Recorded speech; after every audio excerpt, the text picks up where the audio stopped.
اب آپ کی گورنمنٹ آنے والی ہے، ایسا ہی لگ رہا ہے کہ گورنمنٹ تو آپ ہی کی بننے والی ہے. تو اب یہ بتائیں کہ جو 2024 میں جو گورنمنٹ ہوگی وہ پچھلے 16 مہینوں سے اور اس سے پچھلی جو گورنمنٹس ہیں ان سے کتنی مختلف ہوگی؟ آخر آپ کے پاس کون سا پلان ہے جس سے آپ پاکستان کو چلا سکتے ہیں؟ میاں نواز شریف نے اپنا ایک بہت ہی عرق ریزی سے بنایا ہوا منشور جو کہ وسیع مشاورت کی نتیجے میں بنا، وہ اس کا اعلان کر دیا ہے. مشہور اچھا سر بہت، لیکن اگر استحکام نہیں ہوگا پاکستان میں تو چلے گا کیسے؟ میں نے اس کی پہلے بات کی ہے کہ سیاسی استحکام اور معاشی استحکام یہ آپس میں ٹھیک جڑے ہوئے ہیں. پولرائزیشن ختم کرنی پڑے گی آپ. چوری دام یہ پولرائزیشن میں نے نہیں کی، یہ تقسیم در تقسیم ہم نے نہیں کی، صرف وکٹم ہو گیا عمران نیازی نے کی.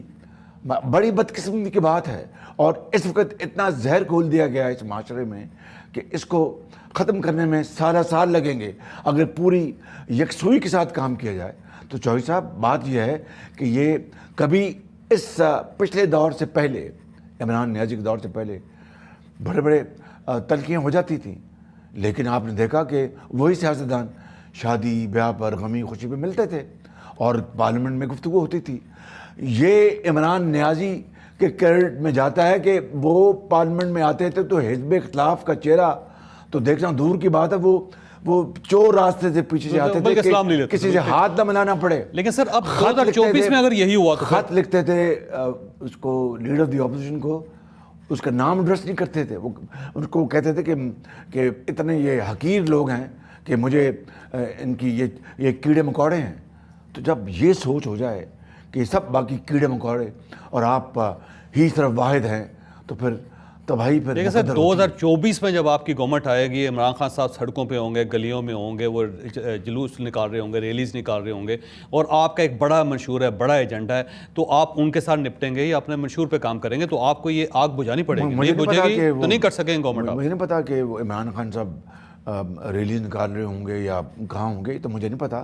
مجھے یہ پتا ہے کہ اگر اللہ تعالیٰ نے ہمیں موقع دیا اور نواز شریف کو چوتھی بار وزیر اعظم کا منصب دیا، تو یہ میں آپ کو یقین دلاتا ہوں کہ پاکستان کو ایک رفاہی مملکت بنانے کے لیے، ایک welfare state, social welfare state بنانے کے لیے نواز شریف کوئی دقیقہ فروزاشت نہیں کریں گے. اور ان کی ٹیم ایک بڑی ایبل ٹیم ہوگی، بڑی ایک جامع ٹیم ہوگی، اور بڑے ذہین اور فتین لوگ ہوں گے جو کہ پاکستان کی تقدیر بدلنے کے لیے، غربت اور بے روزگاری کے خاتمے کے لیے. دیکھیے یہ بات اگین میں کہتا ہوں کہ عدم استحکام ہوگا میاں صاحب نہیں کر سکیں گے آپ. چوہدری صاحب یہ بات اگر عدم استحکام ہوگا، پاکستان کی گلیوں میں آگ لگی ہوگی، تو آپ یہ کام نہیں کر سکتے. عدم استحکام آئے گا جب معاشی استحکام آئے گا، لوگوں کو روٹی ملے گی، دال ملے گی، ایک بیوہ یتیم کو علاج ملے گا. یہ پاکستان اس لیے نہیں بنا تھا کہ اشرافیہ مجھ سمیت اپنا مغربی یورپ میں اور شمالی امریکہ اور جنوبی فرانس میں مہنگے ترین علاج کروائے اور غریب آدمی یہاں پر بغیر علاج اور دوائی کے تڑپ کے جان دے دے. قائد اعظم کا یہ خواب نہیں تھا، لاکھوں شہیدوں کا. بلاول صاحب بھی یہی کہہ رہے ہیں، بلاول صاحب یہی کہہ رہے ہیں کہ آپ علاج کے لیے باہر چلے جاتے ہیں، یہاں اسپتال نہیں بنا سکے لاہور میں. بلاول صاحب یہ ضرور کہہ رہے ہوں گے اور غلط نہیں کہہ رہے، لیکن ہماری یہ سوچ، ہماری یہ فکر اور ہمارا یہ بیانیہ آج کا نہیں ہے، دہائیوں سے ہے. اور یہ وقت آ گیا ہے، اٹس ڈو اور ڈائی، کہ ہمیں مل کر اس ملک کو بنانا ہوگا.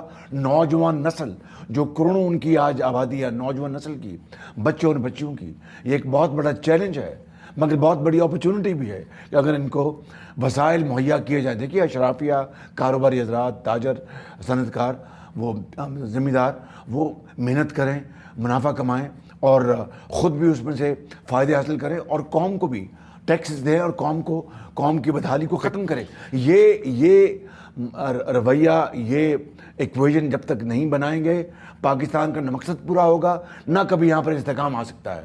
اس لیے نوجوان نسل کو ہمیں تیار کرنا ہوگا، ان کی بہترین، ان کی جدید خطوط پر ان کی تعلیم دینی ہوگی. استحکام چاہیے اور جابس ان کے لیے اگر ریلیز ہوں گی، دھرنے ہوں گے، سڑکوں کے اوپر تصادم ہوگا، اگر معاشی ترقی آپ ہوگی، نہیں کر سکیں گے میاں صاحب. معاشی ترقی ہوگی، تمام یہ دھرنے ورنے ختم ہو جائیں گے. اچھا گورنمنٹ کولیشن ہوگی آپ کی، انڈیپینڈنٹ گورنمنٹ بنا لیں گے، اکیلی پارٹی گورنمنٹ بنا لیں گے. مجھے یہ بتائیں، مجھے آپ ذرا ایک منٹ یہ بتائیے گا کہ 14 اگست 2014 کو جب پوری قوم یوم آزادی مناتی ہے، عمران نیازی کا جو